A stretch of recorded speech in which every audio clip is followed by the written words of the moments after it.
Donc c'est bien dans cette partie du site que nous allons créer, ce qui vous permettra ensuite de vous connecter, c'est-à-dire votre compte.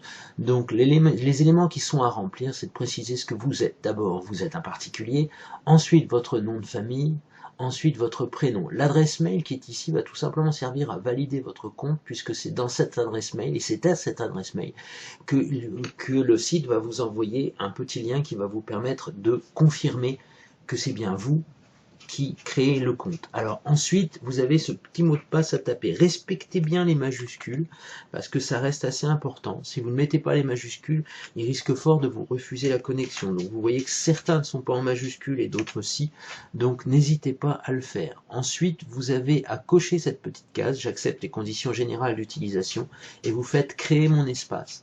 À partir de ce moment-là, l'adresse est vérifiée, et vous voyez que quelquefois il peut y avoir une erreur. Alors là j'ai fait exprès de faire une erreur sur le CAPTCHA pour vous montrer qu'il est extrêmement facile de se tromper. Donc si je le refais maintenant, vous allez voir que cette fois-ci, le CAPTCHA est fait de manière à ce que tout soit correctement fait. Si cette fois-ci je fais créer mon espace, le site me dit qu'un mail vient d'être envoyé sur mon compte. Donc le compte, je viens de le...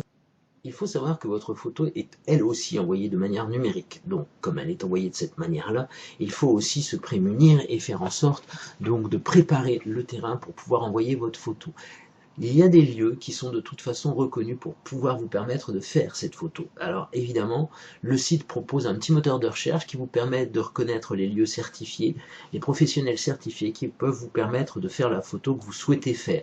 Donc, le plus simple étant de mettre en place ce petit moteur de recherche de la manière suivante. Vous mettez votre adresse, là pour l'instant c'est l'adresse de la mairie, et de fait, puisque vous avez mis votre adresse, vous pouvez rechercher l'endroit qui à proximité vous permettra et de faire la photo certifiée, puisque vous avez un numéro à fournir, mais aussi qui vous permettra tout simplement de faire la signature numérique par le biais d'une petite tablette tactile. Alors quand je fais rechercher, vous voyez qu'il me donne différents éléments, et que ces différents éléments vont me permettre de choisir. Alors, justement, vous voyez que ça, c'est un petit plan, une petite carte qui me permet de savoir quels sont les endroits les plus proches où je peux faire ma photo et ma signature numérisée. Pour l'instant, il m'a repéré Bouchain et Caudry. Donc, si je clique sur Caudry, logiquement, il va m'afficher l'adresse de l'endroit où je peux faire effectivement ma photo et ma signature numérisée. Alors, de ce fait, après, on va voir comment on procède pour faire le reste de la manipulation.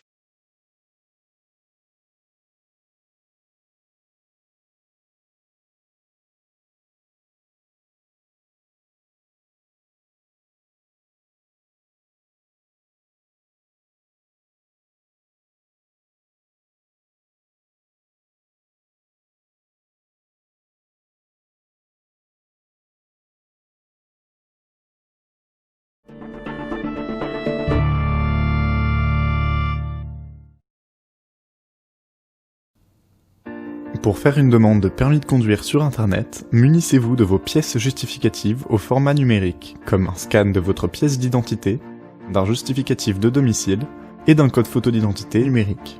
Pour obtenir votre code photo, vous pouvez vous rendre chez un photographe agréé ou réaliser votre photo dans une cabine photo agréée, service en ligne ANTS. Vous recevrez alors un code photo numérique à renseigner lors de votre demande de permis de conduire en ligne. Une fois ces éléments en main, commencez par vous rendre sur le site permisdeconduire.ants.gouv.fr, puis connectez-vous à votre espace. Une fois connecté, cliquez sur « Ajouter une demande ».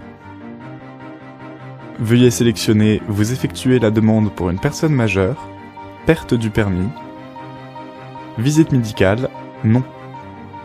Si, lors de la création de votre compte ANTS, vous avez déjà renseigné vos données personnelles, les champs de l'étape 2 et 3 seront alors pré-remplis. Sinon, veuillez les compléter avant de passer à l'étape suivante. Attention, veillez à ce que votre état civil soit rigoureusement conforme à celui de votre pièce d'identité et comporte l'ensemble de vos prénoms. Un état civil incomplet ou erroné risquerait de conduire au rejet de votre demande. Il est maintenant temps de renseigner vos pièces justificatives en commençant par votre code photo numérique, puis en uploadant vos scans. Si vous avez commencé votre demande de permis en ligne sans avoir ces documents sur vous, vous avez la possibilité d'enregistrer vos réponses, puis de revenir terminer votre demande plus tard.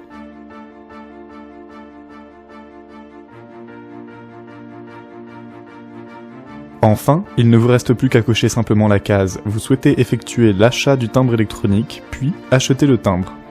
Vous serez alors redirigé sur le site timbre.impôts.gouv.fr. Vous pourrez procéder à l'achat de ce timbre dématérialisé en toute sécurité. Bravo, vous avez presque terminé. Il vous suffit de bien relire le récapitulatif et de valider votre demande. Vous recevrez alors un mail de confirmation récapitulant votre demande avec votre numéro de demande qui pourra vous servir pour suivre votre dossier. Votre demande est transmise à la préfecture. Vous serez informé par mail à chaque étape de son traitement. Vous recevrez en particulier un mail vous invitant à télécharger une attestation provisoire des droits à conduire pour vous permettre de circuler en attendant la réception de votre permis. Après la validation de votre demande par la préfecture, l'ordre de fabrication de votre permis de conduire est transmis à l'imprimerie nationale. Une fois votre permis fabriqué, il sera envoyé à votre domicile ou à la préfecture pour retrait. Vous serez tenu informé par SMS ou mail. Bonne conduite et soyez prudent sur la route.